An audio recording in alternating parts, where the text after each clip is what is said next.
Shobhit Narayan, give a big hand to Shobhit Narayan. बहुत बहुत धन्यवाद डॉक्टर निहाल रजा अंकल का। ओम शांति। टूटा हुआ फूल खुशबू दे जाता है और बीता हुआ पल यादें दे जाता है। हर शख्स जिंदगी जीता है अपने मुताबिक, कोई जिंदगी में प्यार तो कोई प्यार में जिंदगी दे जाता है। मेरे प्यारे भाइयों, मैं ये संदेश देने आया हूं आज आपको कि मतदान अगर मतदाता करेगा तो उसकी जिंदगी में प्यार आएगा। और ऐसा करने के लिए हमें क्या करना होगा? हमको ये समझना होगा कि हमारी जिम्मेदारियां क्या हैं। हम लोग जिम्मेदारियां जब समझते हैं तो सबसे पहले हमें याद आती हैं परिवार की जिम्मेदारियां। हम जब जिम्मेदारियां समझते हैं तो समझते हैं कि हमारा जिम्मेदारी हमारे अपने पत्नी के प्रति, अपने पिता, अपने माता, अपने भाइयों के प्रति, अपने संतान के प्रति क्या होगा। कई बार लोग ये भी सोच लेते हैं कि हमारी जिम्मेदारी हमारे समाज के प्रति क्या होगी। कई बार कुछ लेकिन शुरुआत तो घर से ही होती है। लेकिन क्या वो जिम्मेदारी निभाते निभाते क्या अपनी खुद की जिम्मेदारी हम उठा पाते हैं? ये प्रश्न है, ये सवाल है जो आज मैं इस मंच से आपके सामने रखना चाहता हूं। मतदाता मतदान तो करे, लेकिन क्या सबकी जिम्मेदारी उठाते उठाते क्या वो अपनी जिम्मेदारी उठाना कहीं भूल तो नहीं चाहता है? मेरे प्रति क्या जिम्मेदारी है? ये प्रश्न है।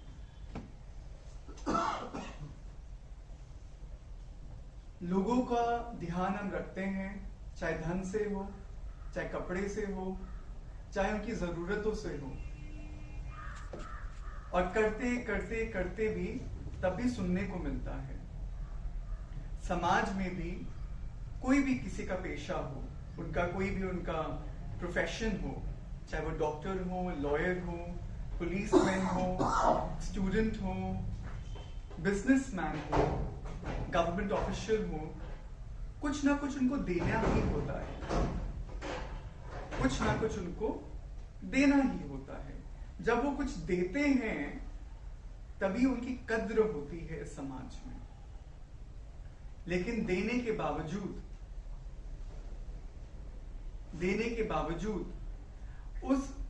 उस चीज को ग्रहण करना, उस देने को अपनाना, वो तो लेने वाले के ऊपर निर्भर करता है। मिसाल के तौर पे एक डॉक्टर आपको प्रिस्क्रिप्शन लिख देंगे, लेकिन उस प्रिस्क्रिप्शन को फॉलो करना उसकी जिम्मेदारी किसकी बनती है? डॉक्टर की बनती है, किस पेशेंट की बनती है? पेशेंट की बनती है। उसी तरह से कोई भी सेवा हो, एक बिजनेसमैन अपना सामान बेचता है, उसने फॉर एग्जाम्पल बुक्स बेची। अब उस बुक्स का इस्तेमाल स्टूडेंट कैसे करता है? वो काम बिजनेसमैन का है कि स्टूडेंट का है? उसी प्रकार से आज के समय पुलिस अपना कर्तव्य कर रही है। पुलिस लॉ एंड ऑर्डर बनाने में बहुत मेहनत कर रही है।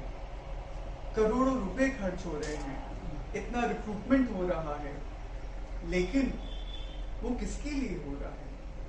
वो रिदौली की आबादी के लिए हो रहा है, रिदौली की जनता के लिए हो रहा है। अगर वो जनता उस फायदे को किस रूप से उठाती है, अपने जीवन में अपनाती है, तो उसका अगर परिणाम ठीक नहीं होता है तो दोष क्या पुलिस वाले होते हैं? उसके दोषी क्या पुलिस वाले ठहराए जाएंगे? बिल्कुल नहीं। हमें समझना होगा कि हमारी जिम्मेदारी क्या है। जिम्मेदारी शुरुआत होती है परिवार से, और उससे भी पहले शुरुआत होती है हमारी अपने प्रति हमारी क्या जिम्मेदारी है। हम आज के समय में चाहते हैं कि एक साफ स्वच्छ हवा हो, पोल्यूशन फ्री। रिदौली में क्या हम कह सकते हैं कि यहाँ पर धूल नहीं है, हवा में धूल नहीं है, कह सकते हैं सब? हवा में तो धूल है। क्या हम कह सकते हैं कि सड़कें बहुत अच्छी बनी हुई है यहाँ पे? क्या हम कह सकते हैं कि सफाई बहुत है यहाँ पे?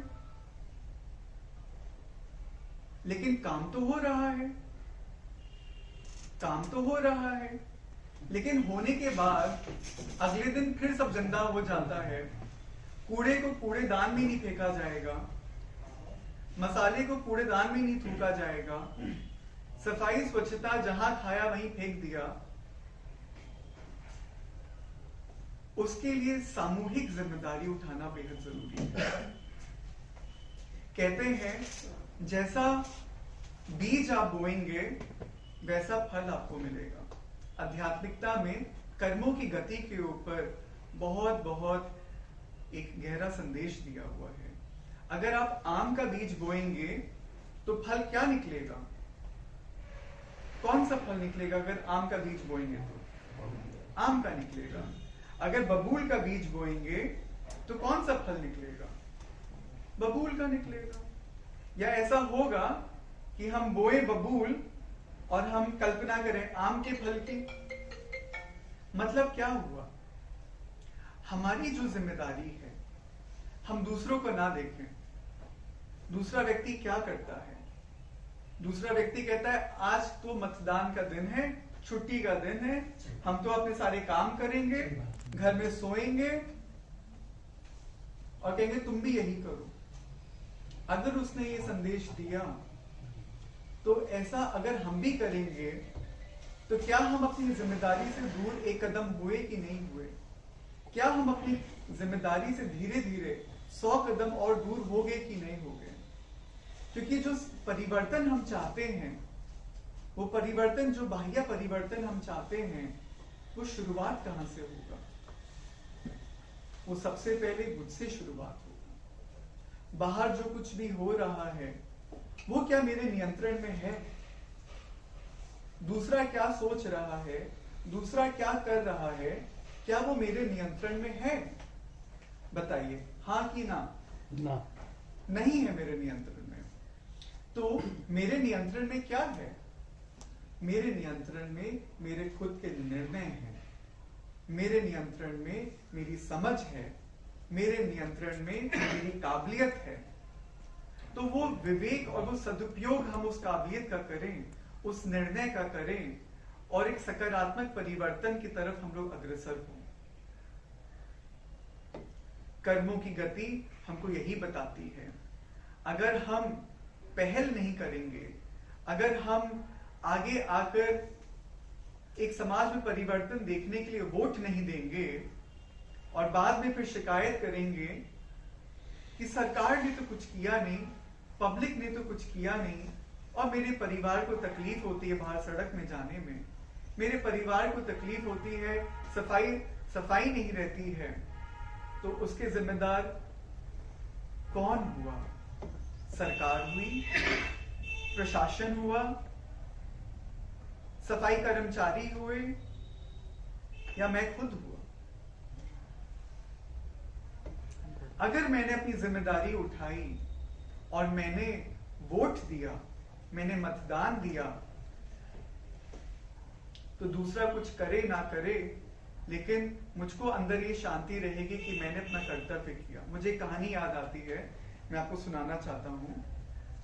एक चिड़िया थी, वो जंगल में रहती थी। जंगल वाले, जंगल के सब जानवर उस चिड़िया का बड़ा मजाक उड़ाते थे। छोटी सी नन्ही सी चिड़िया थी। एक दिन जंगल में भीषण आग लग गई और सारे जानवर त्राही त्राही करने लगे कि क्या करें क्या करें। हाहाकार मच गया पूरे जंगल में। वो नन्ही सी चिड़िया गई, उड़ के गई पास के सरोवर में, अपनी नन्ही सी चोंच में जरा सा तिनका भर पानी उसने लिया और जाके जंगल पे छिड़का।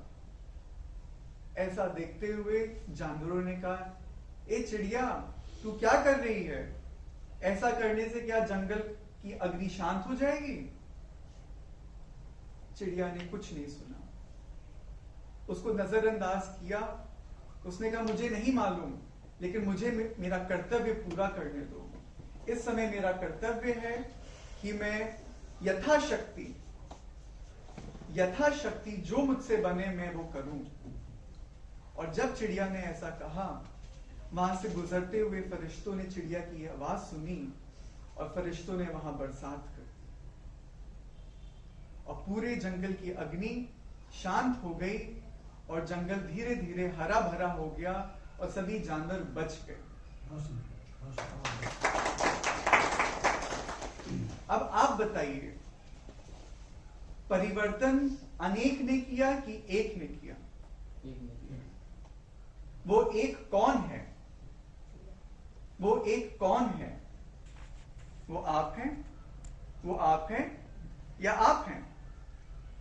हमको इसके ऊपर विचार करना पड़ेगा कि वो एक कौन है। वो मैं हूं। वो एक मैं हूं। मेरे अंदर अपने कर्तव्य को निर्वाह करने की ताकत है। मेरे अंदर अपने कर्तव्य का पालन करने की शक्ति है और मैं निर्भय हूं। लोग उपहास करेंगे। उस चिड़िया का जानवरों ने उपहास किया। उस चिड़िया को जानवरों ने दुर्बल समझा। उस चिड़िया को जानवरों ने कमजोर समझा। लेकिन देखिए, जहां पर कर्तव्य परायणता होती है, जहां पर निष्ठा होती है, वहां पर देवताएं भी नतमस्तक हो जाते हैं। ऐसे ही विचारों को अगर हम अपने मन मस्तिष्क में रखें तो वो दिन दूर नहीं जब केवल दिदौली ही स्वर्णिम नहीं होगा, बल्कि ये भारत भी एक स्वर्णिम युग बन जाएगा।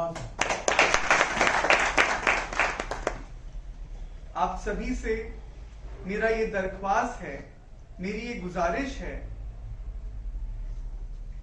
मैं कौन, वो कौन एक है, उसको पहचाने, अपने को पहचाने, अपने कर्तव्य को पहचाने और परिवर्तन की इस बेला में अपनी सहयोग दें।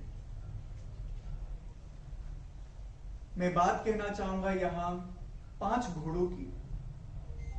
ये 5 घोड़े हर व्यक्ति के जीवन में होते हैं। वो 5 घोड़े कौन से हैं? वो सबके पास हैं। हमारी कर्म इंद्रियां, वो 5 पंच कर्म इंद्रियां 5 घोड़ों के समान हैं, हम सबके पास हैं।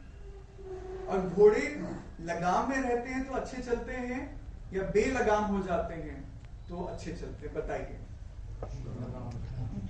लगाम में रहते हैं। माना इन 5 कर्म इंद्रियों को जब हम लगाम में रखेंगे, पाबंदी में रखेंगे, नियंत्रण में रखेंगे, प्रतिबंध लगा के रखेंगे, तो हम अपना कर्तव्य, अपनी जिम्मेदारी का, हम उसकी फर्ज अदाई कर पाने में सक्षम होंगे। आलस्य, अलबेलापन, थकान और इस तरह की जितनी दुर्बलता वाली, ये कमी कमजोरियां वाली जो निशानियां हैं, वो इन 5 कर्म इंद्रियों से ही शुरू होती हैं। अरे कुछ टीवी में देखेंगे, यूट्यूब में देखेंगे, मतदाता का दिन है, कोई नहीं, गप्पे करेंगे कानों से, ऐसे उनकी बुराइयां सुनेंगे बैठ कर, उसमें बड़ा मजा आता है। या जाकर ताश खेल के आएंगे, कुछ काम करके आएंगे, या फिर कुछ पकवान खाएंगे। प्रतिबंध, नियंत्रण, लिमिट में करके, कंट्रोल में करके अगर हम कोई कार्य करते हैं तो वो ठीक है। लेकिन कंट्रोल, पाबंदी के बाहर कोई काम अगर हो जाता है तो वो विनाशकारी होता है।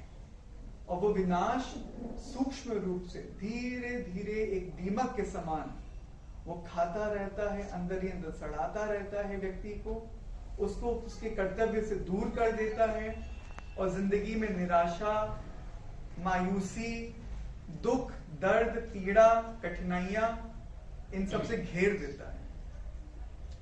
तो ये जो 5 घोड़े हैं, ये जो मैं पंच कर्म इंद्रियां हैं, ये किसके कंट्रोल में है? दूसरे के कंट्रोल में कि मेरे के कंट्रोल में है? बताइए। स्वयं के स्वयं के कंट्रोल में। 5 बातें और बताऊंगा। सुनना, आज आपने इतनी बातें सुनी, सुनने के बाद केवल एक कान से सुनी कि उसको हमने समझा भी? सुनना और समझना, तब तो उसका मतलब हुआ। लेकिन समझने के बाद उसको करना बहुत जरूरी है। लेकिन मतदान केवल अब की बार करेंगे, बस एक बार करके छोड़ देंगे? हमेशा। इसलिए बनना ये चौथी बात है, बहुत जरूरी है। और बनना मतलब कैसे? 1 साल के लिए बनना, 2 साल के लिए बनना, 5 साल के लिए बनना, कि जिंदगी भर के लिए बनना? एक अच्छा पिता बनना, एक अच्छा पुत्र बनना, एक अच्छा पति बनना, 1 साल के लिए आप तो थक गए। अब बहुत अच्छे, इतनी नेकी हमसे नहीं होती। जिंदगी भर करना यानी कि रहना, सुनना, समझना, तीसरा क्या है? करना, चौथा बनना, 5वां रहना। तो यही मैं शुभ संदेश आपको दे रहा हूं कि आध्यात्मिकता से अपने जीवन को परिवर्तन करें और मतदान करके अपना, अपने परिवार का, समाज का, रुदौली का और देश का कल्याण करें। वो एक आप ही हैं। शुक्रिया।